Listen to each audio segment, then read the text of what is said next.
प्रणाम। जय जिनेन्द्र। मैं सुरेखा शाह। जीव विचार में हम पंचेंद्रिय जीवों को देख रहे थे, उसमें मनुष्य को देख रहे थे। मनुष्य से कर्मभूमि अकर्मभूमि अंतर्द्वीप में होते हैं। जम्बू द्वीप में मनुष्य लोग, ये बीच में का राउंड जो है वो जम्बू द्वीप है। उसके अंदर भरत, ये महावीर क्षेत्र, ऊपर ऐरावत क्षेत्र, ये भरत महावीर और ऐरावत, इसी क्षेत्र में से कर्मभूमि है। उसके साइड में जो है दूसरा राउंड घातकी खंड का, और उसके बाद का ये राउंड अर्ध पुष्करावर्त द्वीप पूरा है, पर हमारा अर्ध पुष्करावर्त द्वीप में ही मनुष्य है। जम्बू द्वीप में भरत, महावीर क्षेत्र, ऐरावत, ये 3 कर्मभूमि हैं। और उसमें ये भरत क्षेत्र में हमारा जन्म हुआ है। सोचो कितने पुण्यशाली हैं हम लोग कि भरत क्षेत्र में जन्म हुआ, कर्मभूमि में जन्म हुआ है जहाँ धर्म है। परंतु क्या सिर्फ कर्मभूमि में जन्म लेने से हम पुण्यशाली हो गए? सोचो यहाँ मच्छी मार के घर जन्म होता तो क्या होता? कुछ करुणा हमारे अंदर होती? सोचो कोई भिखारी, उसके बारे में सोचो, कहाँ जन्म लिया होगा, क्या कर रहा है, क्या खा रहा है, कुछ मान सम्मान है उसके पास? कुछ भी। मोची को देखो, चप्पल जूते रिपेयर करता है, कितनी मजबूरी, कितनी लिमिट उसकी। दूसरों के चप्पल जूते हाथ में पकड़ना, उसको कितनी मजबूरी होगी उसकी, क्या कर्म के होंगे। कचरे की गाड़ी आती है हमारे घर पे, वो कचरे की गाड़ी के अंदर बैठा हुआ आदमी, सोचो इतना ऊंचा मनुष्य जन्म मिलने के बाद भी ऐसा नीच कार्य करना पड़ता है। क्या क्या डालते हैं कचरे में, बच्चों के डायपर से लेकर सड़ी हुई चीज़ों से लेकर क्या क्या कचरा उसमें रहता है। बेचारा ये जीव कब अपने अंदर का कचरा बाहर फेंकेगा।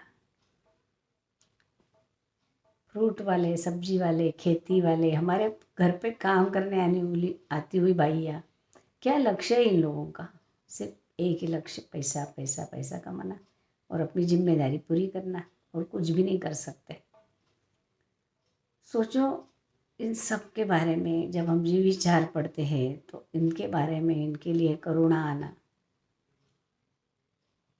तो हमारा पढ़ना सफल है। और उससे बड़ी बात कि उन सबको देख के अपने ऊपर करुणा आना और अपने ऊपर आदर आना, बहुमान आना, कि हो इन सबसे मैं ऊपर हूँ, कितना पुण्य किया है जब मुझे मनुष्य जन्म मिला है।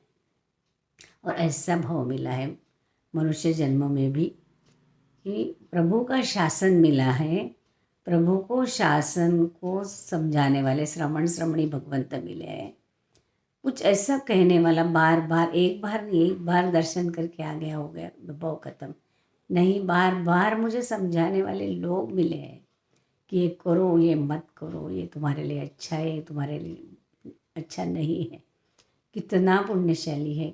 याद ही नहीं आता कि कब पिछले भाव में सामेक्य होगा, कब नौकाशी की होगी, कब मैंने समोसरण में बैठ के देशना सुनी होगी। ये सब मुझे इकट्ठा एक बार में मिल गया है इस बार। और इतना अच्छा जैन शासन, श्रमण श्रमणी भगवान, और ये इतना अच्छा मुझे जैन धर्म मिला है। ये सब इकट्ठा एक बार में मिल गया है। यानी अढळक पुण्य मैंने किए हैं, अढळक पुण्य की राशि मेरे पास है, तब ये सब मिला है। तो अब रोना नहीं, अब डरना नहीं, कर्मों से डरना नहीं, बार बार रोना नहीं, बहुत खुमारी से जीना है कि मैं बहुत अढळक पुण्यशाली हूँ, बहुत बड़ा पुण्यशाली हूँ। अब मुझे रोना धोने का काम ही नहीं है। अब मुझे इसको सार्थक करना है, मेरे इस जीवन को।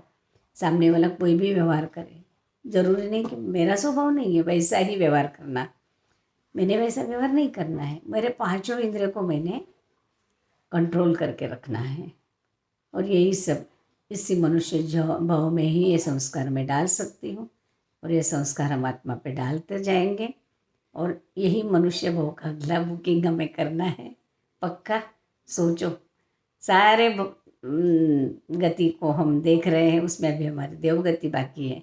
फिर भी मनुष्य भव का ही बुकिंग क्यों, क्योंकि सिर्फ यहीं से मोक्ष है, यहीं से संयम है और यहीं से मोक्ष है। इसीलिए इसी का बुकिंग हमें करने पे ध्यान देना है।